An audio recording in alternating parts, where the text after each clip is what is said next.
Welcome back, and in this video I'm going to be looking at Fate Accelerated.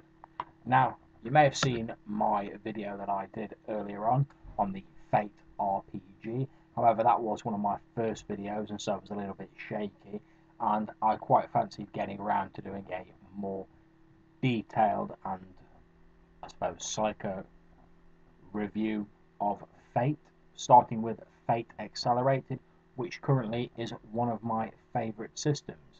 Now, how does the Fate system work? Well, characters are made up out of a number of elements.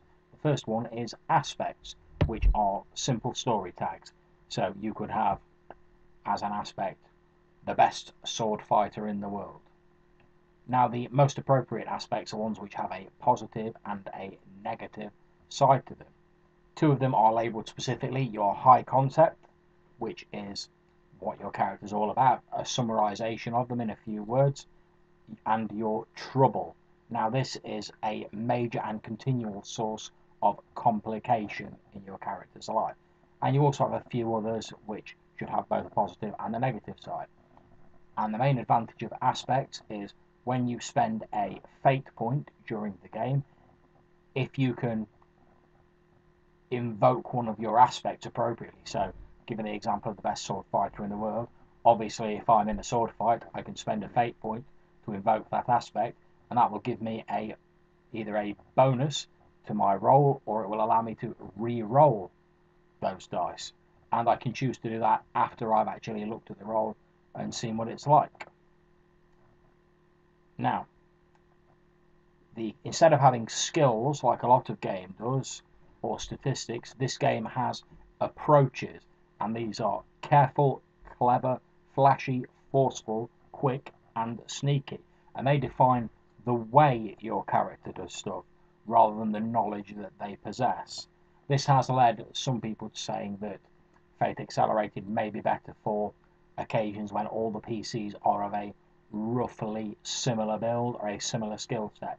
Now, I can sort of see the point there, but I don't necessarily think that's the case, since we also have stunts, which are little bonuses which give your characters either +2 to their rolls in certain situations, or once per session allow you to break the rules in some sort of minor way. And that could be anything from once a session I can make a useful contact, to once a session I can repair a knackered machine, etc. Or it could be I receive a +2 bonus when I attack someone from behind with a dagger. And I think in part these stunts can take the place of the skills that are so beloved of other roleplay games, and therefore I don't really think it's necessarily true that all of the characters have to be of a broadly similar ability base.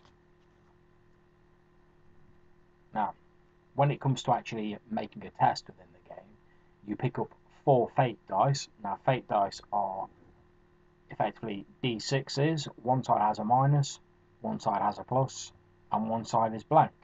You roll 4 of these together, total up your number, which will be between -4 and +4. You add your approach bonus plus any bonuses from stunts, and then you will look at your result on the fate ladder, which I will put a picture up of here in the video.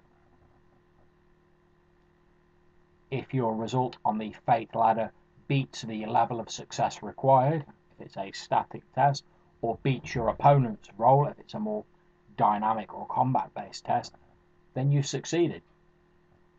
One of the brilliant things about this game is there are only actually 4 actions in the game, and these are create advantage, which is your character either creating or using an aspect to gain an advantage for themselves in some situation. So for instance, if you're holding a burning torch and the ground is covered in oil, you might throw it on the ground using a create advantage roll in order to create the aspect of floor on fire or raging inferno, whatever you choose to label it. And obviously that brings all the inherent complications and advantages that having the floor on fire would bring. There's also overcome, which is overcoming an obstacle, which we've just talked about. You make rolls to overcome either a static or a more dynamic obstacle. And then there are the attack and defend actions, which are fairly self-explanatory. When you attack someone, you make an attack roll to try and hit them, or strike them down in some way, and your opponent makes a defense roll to try and avoid it, and vice versa when you're being attacked. Now, when you are hit, you take stress and consequences. Stress is represented by small boxes on your character sheet, and consequences are represented by larger boxes. And consequences work in the same way as aspects. They're just descriptive damage. For instance, a sprained ankle, a black eye, winded, etc. Now, if you don't have any stress boxes remaining unfilled, and you don't have any consequences boxes unfilled, then you're taken out in the fight. Now, this doesn't necessarily mean that you've died. It could mean you've been knocked out. It could mean you've been thrown clear of the combat area. Whatever. And in fact, the game encourages you to negotiate with the GM for a more dramatic output, and it also encourages the GM to negotiate with players so that some of his NPCs can return rather than just being mercilessly slaughtered by the player characters. Player characters in Fate Accelerated advance when they reach milestones, which are significant plot points. And there are various advancements you can do with regards to that. However, characters do not advance, I feel, as much as in some other games, but I don't really feel this matters a great deal, since Fate characters and Fate Accelerated characters already start off extremely competent, whereas in some games you start off quite weak, quite lower level of abilities. In Fate, you already start off up there, being the sort of character that you want to be, and you just tweak that as you get significant plot points and make the character more into what you've wanted it to be, or fashion it to take into account new ideas. Now, Fate Accelerated is a great book. It's clearly written. It's a very story-driven system. It's extremely cheap. It's available from Evil Hat Productions at a pay-what-you-want basis. And you can also acquire the PDF.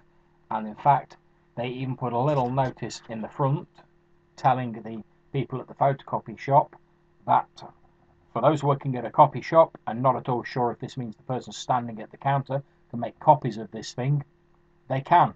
This notice counts as express permission. Carry on.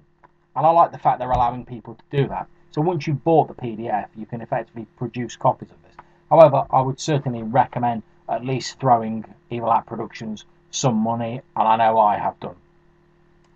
The book contains everything you need to run the game, and it's barely 100 pages long, if that, and it has some great advice for games masters in it that allow you to run a very clean game, and it's all very clearly described, from creating antagonists to making plot points, and there's even some example characters at the back.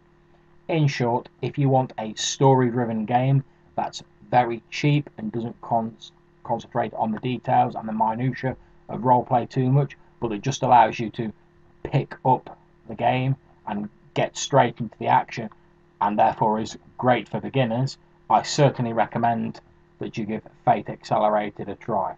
After all, for the bargain price of whatever you fancy paying for it, what have you got to lose? If you have any comments on Fate Accelerated or other story games, please put them in the comments box below. Maybe you're a fan of Fate, maybe you're a fan of the more extended Fate Core, which was released at the same time as Fate Accelerated and is sort of a bigger brother to this book. Whatever you want to put in the comments box below, I look forward to reading it. Thank you very much.